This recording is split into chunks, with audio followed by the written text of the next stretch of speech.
Good health to all from Rexall. It's the Phil Harris Alice Faye Show, presented by the makers of Rexall drug products and 10,000 independent Rexall family druggists. Good evening. This is your Rexall family druggist, here to welcome you for all 10,000 of us. The 10,000 independent druggists who have chosen to make the word Rexall part of our own store names. We've done that because we believe in the 2,000 or more drug products made by the Rexall Drug Company.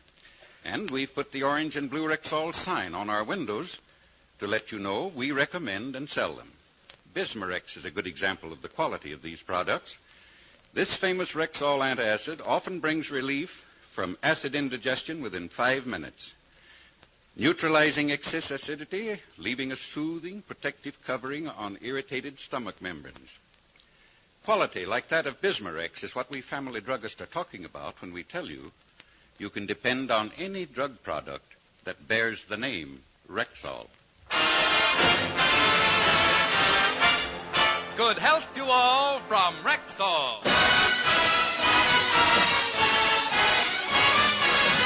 And now your Rexall family druggist brings you the Phil Harris Alice Faye Show, written by Ray Singer and Dick Chevrolet, with Elliot Lewis, Walter Tetley, Robert North, Janine Roos, Ann Whitfield, Walter Scharf and his music, yours truly, Bill Foreman, and starring Alice Faye and Phil Harris.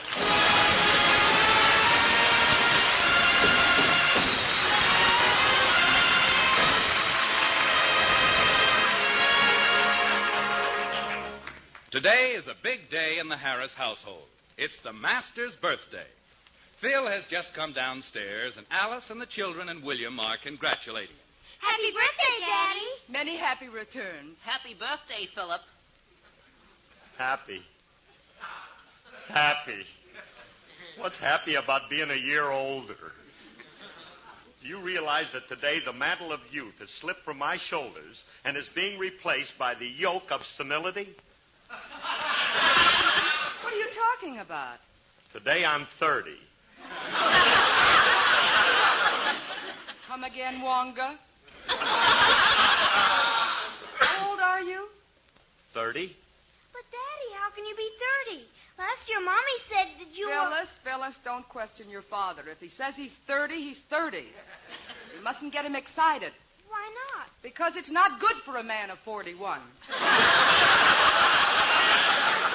Now, look, Phil, there's no shame in getting older. I'm getting older, and I admit it. Why don't you? All right, I'll admit it. You're getting older. Daddy, Alice and me saved up and bought you a present. Here it is. Ah, a present for me, kids? Gee. Well, that's awfully sweet of you, buying me this. Wait a minute. I don't think this is funny, Alice, and it's not nice to let the children ridicule their father by buying him something like this. What are you talking about? This is something you always wanted. It's a powder horn to hang up in your den with your antique guns. No. I thought it was an ear trumpet.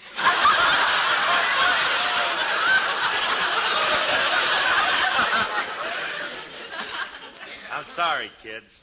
Thank you very much. Well, here's my present, honey. Happy birthday. Gee, another powder horn. No, this is an ear trumpet.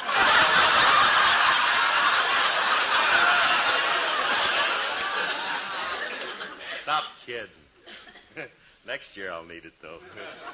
You know something? I've always wanted a pair of these powder horns. They're going to look swell in my den. I have a present for you, too, Philip, and here it is. Wow, what a big box, Now, Willie. you'd better let me open it. The present is breakable. Well, all right, but hurry up, Willie. Come on with it. Very tightly.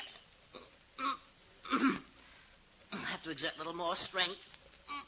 Ah, look at that boy's muscles ripple as he tries to tear that wrapping paper. Here, let me at that thing, will you? Now, listen, wait till you see what I got, Philip. It's a modernistic piece of statuary. A statue for Phil? Mm-hmm. Oh, no. Ah, there. Well, I got it open. Now to get it to present. I'll get this junk out of here first. Tissue paper. Excelsior. This big white blob. More Excelsior. Tissue paper. And the box is empty. Willie, where's my present? The big white blob is your present. You like it, don't you? What? You like it. Heavens, yeah. Gee. A man's a fool to be without one of these.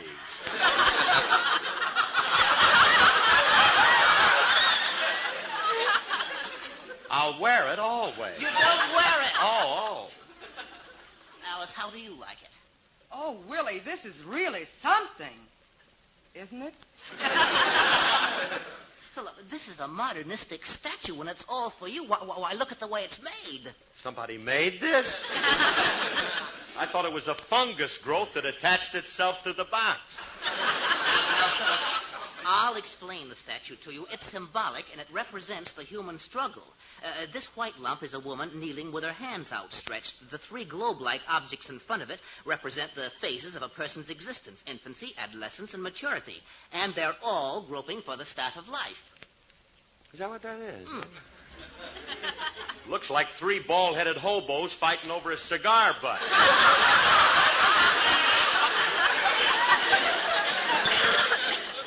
I can see the scars on that one fella's knuckles. Say, Willie, didn't you say this was breakable? Oh, yes. Well, don't stand there. Break it. I don't understand you. You never like the gifts I give you. Fine gifts.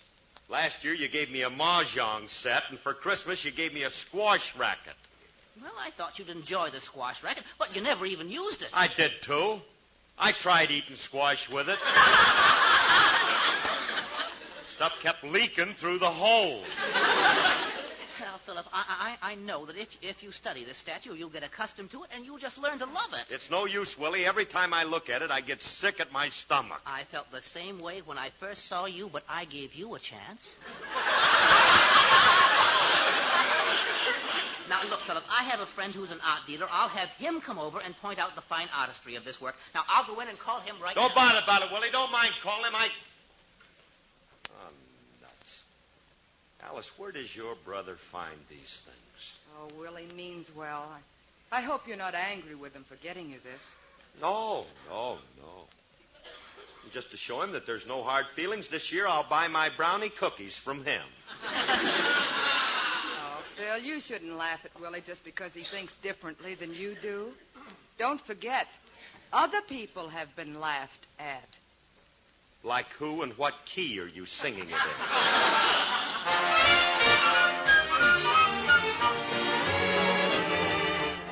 They all laughed at Christopher Columbus when he said the world was round. They all laughed when Edison recorded sound. They all laughed at Wilbur and his brother when they said that man could fly. They told Marconi wireless was a phony. It's the same old cry. They laughed at me, wanting you. Said I was reaching for the moon. But ooh, you came through. Now they'll have to change their tune. They'll change their tune. They all said we never could be happy. They laughed at us and how. But ho, ho, ho. Who's got the last laugh now?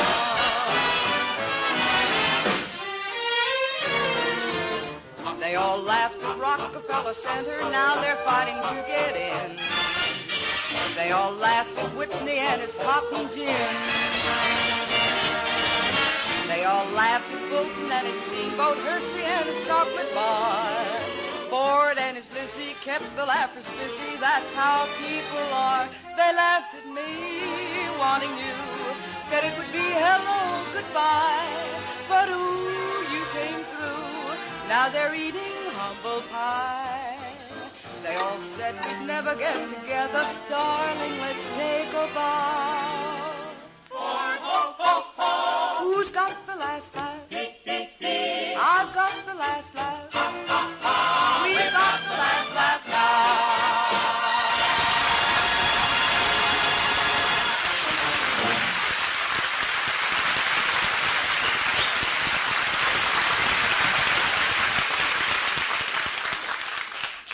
Alice, how can I get rid of Willie's present without hurting his feelings? Oh, Phil, you're not being very gracious. At least Willie remembered your birthday. That's more than Frankie did. He didn't call or send a card or Well, anything. he's not the I'll get that. Come to think of it, Alice is right. You'd think my best friend would remember that at least it was... Hiya, Curly. Happy birthday. Frankie. remember. Oh, how'd you know it was my birthday? I got your telegram this morning reminding me. I got a present for you, too. Ah, Frankie, And now don't tell me I didn't have to buy anything, because you told me that last year, and when I didn't, you laid me off for 2 weeks. It was only 1 week, and what have you got me? Well, I didn't want to spend a lot on something you couldn't use, so I'm giving you the money instead. Here. Gee, Frankie, a $3 bill.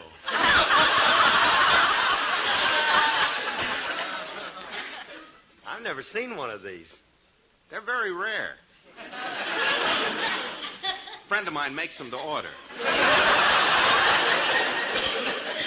That's a novelty. Custom-made money. Did you get any other unusual birthday presents, Curly? Yes. I got one from Willie. Yes, indeed. Mm-hmm. Yeah, Willie brought me one. Come on in. I'll show it to you. All right. Hey, wait till you see what that dove laid on me. Oh, Philip, my friend will be over soon. Oh, hello, Francis. Hi, Willie. Curly was just going to show me the present you bought him. Oh, wait till you see it. Philip doesn't seem to appreciate it, but I know you'll be thrilled. Well, there it is. There, what is? Right there in the center of the table. Oh, what a shame. How did he get hurt?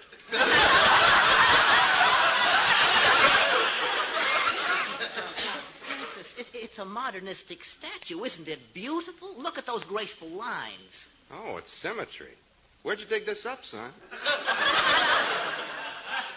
What did you say? He wants to know what cemetery you dug it up. Francis, I'm surprised at you. Don't you understand the symbolism of this impressionistic piece? Doesn't the female form and the 3 globular objects represent something to you? Oh, of course. Now I see it. Yeah, it's a dame leaning over a pool table making a 3-cushion billiard shot.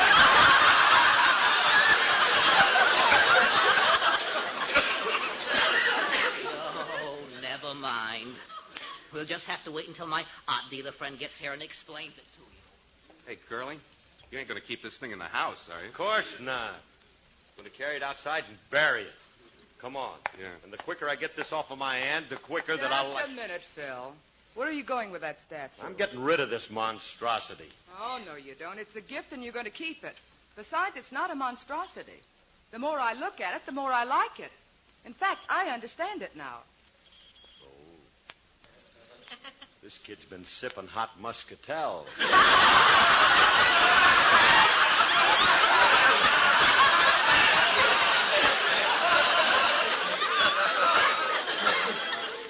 She don't look like a wino. Well, if you look close, right? I am not. Now, Phil, you give me that statue. Thanks. Now, I'll hold it over here in the corner, and you look at it from a distance. Notice the pure whiteness of it, the rounded lines, and the way it... I bring the groceries and... Miss Faye, why are you standing in the corner holding that bag of dirty laundry? Julius, this is not dirty laundry. It's Mr. Harris's statue. What do you think of it? It's a very good likeness of him. Julius, you study art in school. Can you tell me what this represents? Let me see. It looks like a human form on its knees, but the 3 globes above it...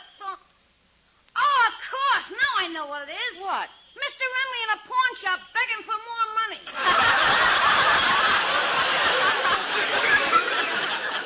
It's not Frankie. Look, kid, although this statue is very dear to me, I believe in sharing my joy with my fellow man. In short, I'm giving you this statue to show how I feel about you. Thank you very much. I hate you, too. What am I going to do with this sloppy mess? That's your problem. Get it out of here. Right this way, Harry. The statue's in here. Folks, I want you all to meet Mr. Daniels, the art dealer. How do you do? Hello, Mr. Daniels. Hi, Dan. There's the statue, Harry. Right there on the table. What do you think of it? Well, let me see. This technique looks familiar. By George, this was done by the modern Greek master Cleidonophanes. Not the Crocanolicus. Cleidonophanes. Hey, did you hear that, Ram? This thing's a genuine Clyde. This is quite a valuable piece of art. I'm willing to pay $1,500 for it. Who owns it? I bought it. It's my present. But I'm holding it. Just a minute, mister. I'm not going to let these two guys cheat Curly out of $1,500. Mr. Remley, who does this statue belong to? Me. I can settle this. I have the bill of sale, and that proves I'm the legal owner. But I'm not selling it to you, Harry. I can get more for it at a public auction. Oh, very well. But do me a favor. I'm having an auction at my place tonight. Put it up there so I can bid on it. Fair enough. Well, I'll see you tonight then. Goodbye, everybody. I'm getting out of here, too. You're nothing but a bunch of Indian statue givers. I'll leave with you, Julius. There's one thing I can't stand. It's a crude exhibition of money grabbing that I can't get in on. Wow. William, I'm surprised at you. Giving a gift to Phil and then taking it back because it's worth a lot of money. Shame on you. And fie on you, too. I hope your next upside-down cake comes out right side up. Alice, I guess you're right. I was overcome by greed, and that's not like me. Philip, you may have the statue, and whatever you get for it at the auction, you may keep. Ah, gee, Willie. It's more like you. That's swell of you, kid. You're really a nice little guy, and I want you to Philip, know... stop patting me on the head. You're hitting my soft spot. Willie, you just did me a big favor, so I'm going to do you an even bigger favor. You're going to give me the statue? No, I'm going to sing to you. This is a favor?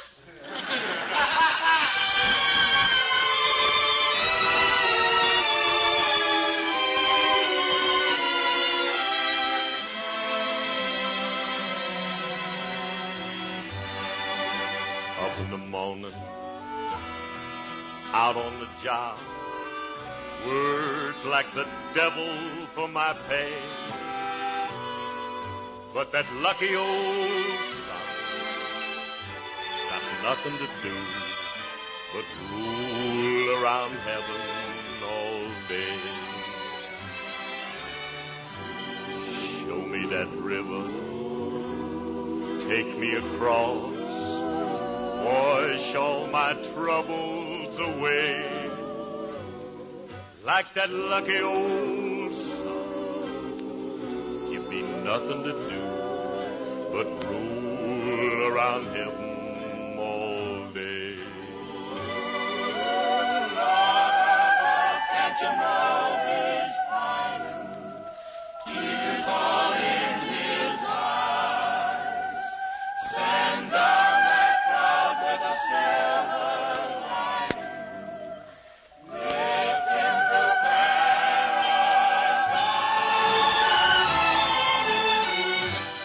I'm up every morning, back on my job.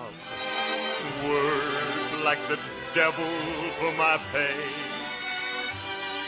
While that lucky old son got nothing to do but rule around heaven all day. Fuss with my woman, toil for my kids, sweat till I'm wrinkled and gray.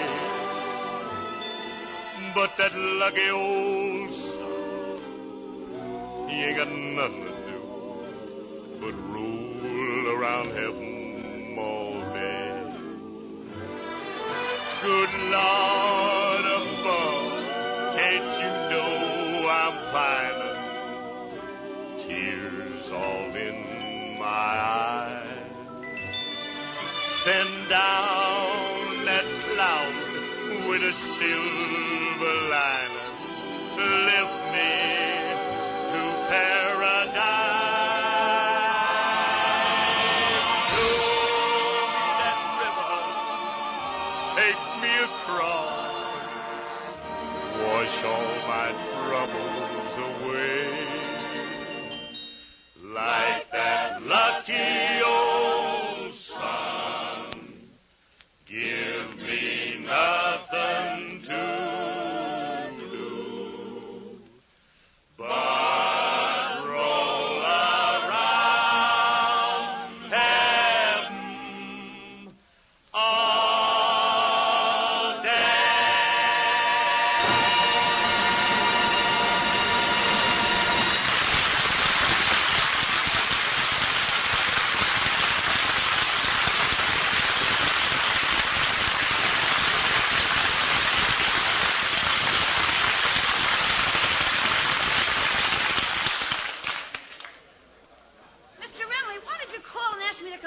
this auction? Because we can do Mr. Harris a favor.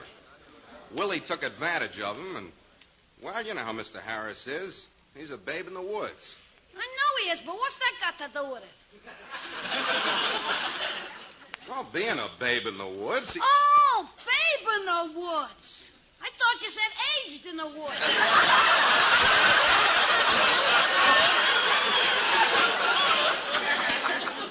How can we help the old boll weevil? Well, Willie owns the statue. And when he has it auctioned off, it's up to us to see he doesn't get much for it. We louse up the bid, huh? That's right. All we have to do Hey, is... Remley. Ah, good. You got Julius with you, huh? Yeah. Hey, I want you two guys to do me a favor. See, I'm auctioning off this statue. You don't have to tell us what to do, Curly. No? That's why we're here. To help you. We got it all figured out, Mr. Harris. You just start the auction and leave the rest to us. Oh, swell. Okay, thanks, fellas. Ladies and gentlemen, I'm about to offer for auction this beautiful piece of statuary. Is that the statue you were telling me about, Harry? That's the one. It's worth $2,000 easy. 2,000? You guys is a couple of pikers. That statue's worth 10,000 of anybody's money. Glad to hear you feel that way about it, son. Now, gentlemen, let's start the bidding. What am I offered? $1.35.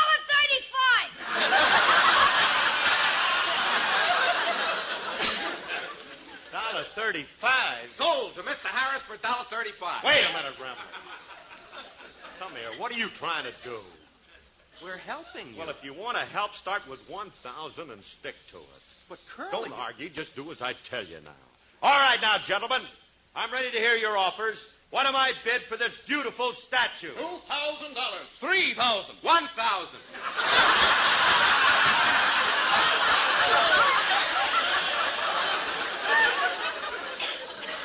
Nice going, Frankie. You're going in the wrong direction, but nice going. No wonder you didn't bid 500. 500. $1.35. How did we get back to that? It seems to me I heard somebody offer 3,000. I did. 3,000. 4,000. 1,000. 5,000. 6,000.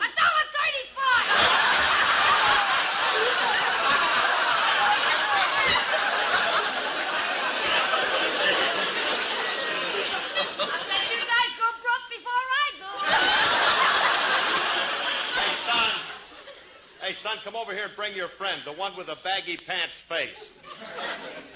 Well, Curly, we doing a good job of ruining Willie's sale? Willie's sale? Frankie, Willie gave the statue back to me. It's my sale. Don't you understand? Now, I'll tell you what. If you and Julius bid it up high enough, I'll split it with you. Oh, okay. All right. Now, gentlemen, what was the last bid? I bid 6,000. 7,000. $3 million.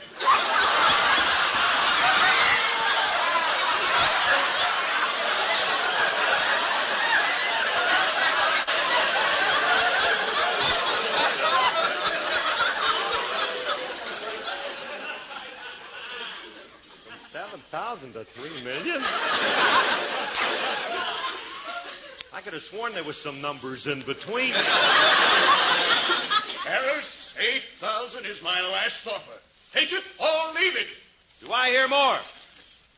8,000 once, 8,000 twice, sold for 8,000.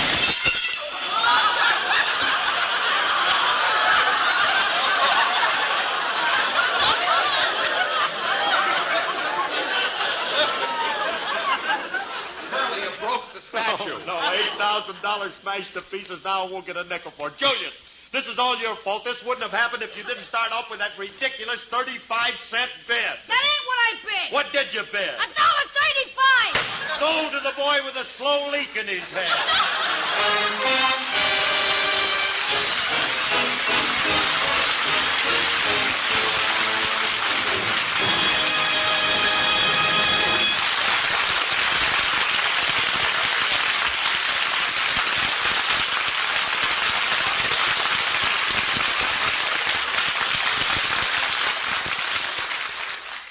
Alice and Phil will be back in just a moment. But first, here's your Rexall family druggist. Whenever a customer asks me if Rexall aspirin is the fastest dissolving aspirin you can buy, I tell them no. It's the fastest disintegrating. Oh, why? What's the difference? A great deal, ma'am. You see, aspirin itself, any aspirin, is almost insoluble in water. And it's also too fine to hold together in tablet form. So a way had to be found to bind it with an ingredient that would quickly disintegrate. That is, break up the tablet. So the aspirin itself would immediately be free to do its job. I see. The quicker the breakup, the quicker the let-up. Exactly, ma'am. And that's why Rexall scientists developed a binder so low in moisture content that it expands and pulls apart the very second it comes in contact with water, completely freeing the 5 full grains of aspirin in every Rexall aspirin tablet and allowing them to go to work for you even while you're swallowing the tablet. Oh, I'd say that's about as fast as you can get it. And you'd be absolutely correct. By laboratory test, Rexall aspirin disintegrates faster than any other leading brand tested. And that's the kind of quality we family druggists are talking about when we tell you you can depend on any drug product that bears the name Rexall. Good health to all from Rexall.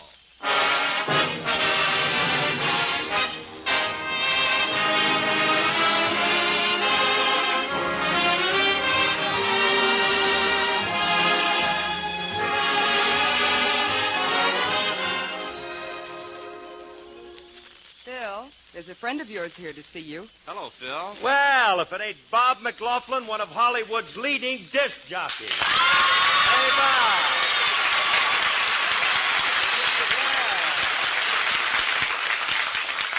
Hey, what's on your mind, Robert? Well, I have some great news for you, Phil. As a result of reports from my Rexall record shows all over America and my fellow disc jockeys, your victory recording of the Old Master Painter, with music arranged by Walter Sharp, places you on top of the list as America's newest male vocal sensation. Julius, keep out of there.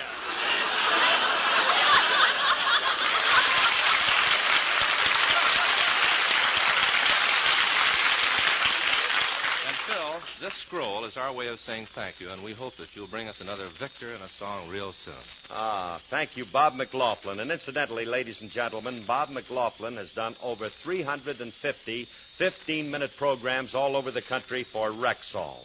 And Bob, to you and all the disc jockeys all over America for this vote of confidence, I want to thank you. And also to our listeners for accepting this song from Filthy. Yeah, that's me. Oh, for crying out loud.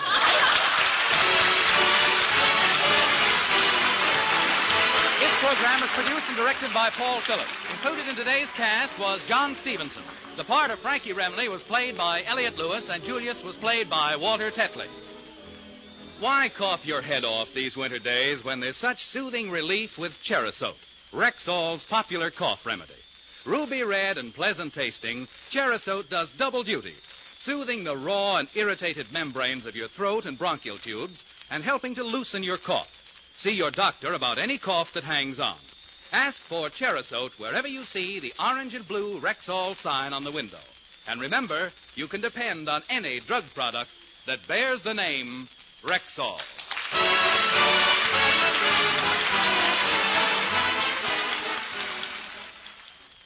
Stay tuned for Sam Spade, then Theater Guild with Jane Wyman on NBC.